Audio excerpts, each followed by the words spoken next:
What's up everybody, Yogi here. Today I'm going to be doing White Mask Tobi's S rank body only, and this is the team I'm going to be using. This is my second version of a body only guide for this impact. If you haven't seen the first one, you should check that one out because that is the better way to go about it.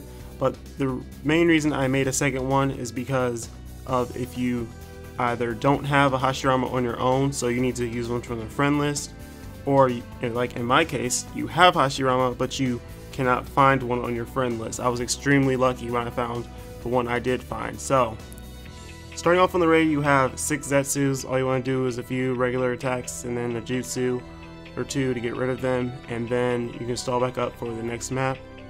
If you have your Ito Sasori fully max pilled, he can one-hit KO them, of course max level, max pills. Now when it comes to the team, or at least the differences from the other guide, instead of Swimsuit Naruto, I had Blazing Awakened Zabuza because on his ultimate he had 3 turns of immobilization, 80% chance of hitting it, so that was extremely good there. But all you really need in the first row here is somebody who can either Jutsu Seal or Mobilize, and that is what this Naruto can do.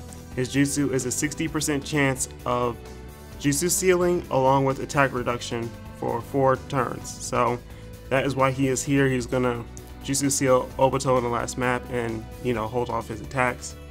And then the other unit that is different from the other guide is Hidan. The only reason he is here is because of his self-heal. So if you could find any other body units with self-heal, or especially another Sage Mode Hashirama, because he is the best person to bring here, that is who you want to bring. But he was just the best option I could pick from. Blazing Awaken, Neji, or Zabuza are good choices as well because they do have immobilized on their ultimate along with the self-heal. Neji can reduce attack, stuff like that. But when it comes to everyone else, Night Guy is just for nuking so I can take out one of the Jinchuriki quickly. Hashirama, of course, is because of how great he is for his mission, because he immobilizes and Jutsu Seals with his ultimate. His Jutsu Seal is for 6 turns, whereas his Immobilize is for 2 turns, 50% chance of hitting both of those. And then Itachi is just here because he scatters the enemies with his ultimate, so someone like Shinden Sasuke can work in place of him. Otherwise, you can grab someone else with Jutsu Seal or just strong attack. Itachi is like the main person here that you can be the most lenient with getting rid of, substituting out. If you don't have Night Guy, next best person is like a Max Limit Broken Killer B or Sage Mode Jiraiya, the Blazing Fest one, if you have his attack boost abilities. Now for map 2, once all my chakra is ready, I'm going to make sure that I finish off with my first row so Hashirama gets the first move on the last map.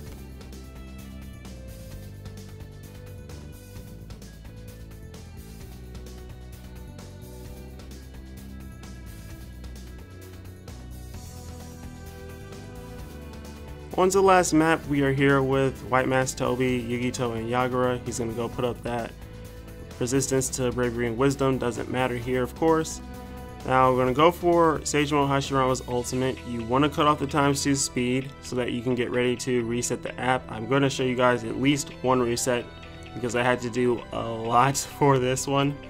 You want to make sure that you get at least the Jutsu Seal on Tobi. He is the main person you want to make sure you get it on. So now that we got that on him, I'm going to go ahead and use Itachi's ultimate, scattering them so that you can stop them from healing. Now the amount they're healing, it can be balanced out with just sheer power. That's why I said if you have to get rid of anyone, Itachi could easily be the one that's gone. So now from here, I'm going to nuke one of them with Night Guy. Now it's up to you which one you want to get rid of. Yagura is going to force switch out your units. It is AoE, so he's going to hit everyone in the way. It's a straight shot across the map. Or you can get rid of Yugito, who will help recovery seal you, which can also be a problem, but Yagura is the main one I wanted to get rid of because not being able to switch can be pretty crucial. So from here, I'm pretty much just going to do everything I can to get rid of Yugito, and it's a good thing to keep in mind how many turns of Jutsu Seal is left on Tobi, because Hashirama is 6 turns, and then this Swimsuit Naruto, which you guys would have gotten from the login at this point, he will Jutsu Seal for 4 turns. Now at this point I'm going to go ahead and switch to Itachi and then attack Tobi. just to keep him away from Yugito so they don't start the healing again. Another thing to note is Itachi has 75 heal with body units in general as a sync skill. Now I'm going to use Naruto's jutsu here. Make sure you cut off the ×2 speed so you can get ready to reset, and I'm going to show you guys how you reset. So if you look at Tobi here, you can see he has attack weakened. That is not what I want. I need the jutsu seal. So what I did was I backed out of the app, I closed it out, and then I'm going to enter back in. This will allow me to start right before I finish Naruto's turn again, basically giving me another chance to go for it. So that is pretty much how you go about restarting the app. That's why you want to have it on a slower speed, because if it goes too fast and then their countdown numbers change, at that point it's too late and I would have been pretty much eating whatever jutsu or ultimate he did once the jutsu seal from Hashirama wore off. Now for this particular run, I had to do a lot of resets to make sure that I hit the jutsu seal with Naruto. Other times I was resetting with Sage Mode Hashirama just so that I could get the mobilize and jutsu seal, because I was kind of in a tough spot. So that is at least how you do it, so you guys can see. And I'm going to be cutting out all the other ones from this point on because I did have to do, a lot. Now the only other things you need to know about Tobi is that his jutsu does 900 base damage. It can inflict you with slip damage and attack reduce. The attack reduce can be 30% on the first time he hits you, so that's a pretty big amount of attack you're going to be losing. And then on his ultimate, it does 2250 base damage and it pulls all units closer to him, so that is why you for sure want to keep him jutsu sealed as long as possible. Now I'm going to go for Naruto's jutsu again, and you guys can see that I started from Naruto's turn once again, and this time I hit the jutsu seal, so from this point I'm good. I also hit it on Yugito, which is, also pretty much needed, otherwise she would be health recovery sealing me, and I might not be able to out heal that because her jutsu also hits multiple characters too, and if too many of you people get hit, you might not be able to bounce back from that. Now from this point on, I'm just going to do everything I can to get rid of Yugito, and then you guys can see how I handle Tobi for the rest of this raid. Hope this video helped you guys out. Don't forget to leave a like, drop a comment, and subscribe. Enjoy the rest of the run. Peace.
That's right.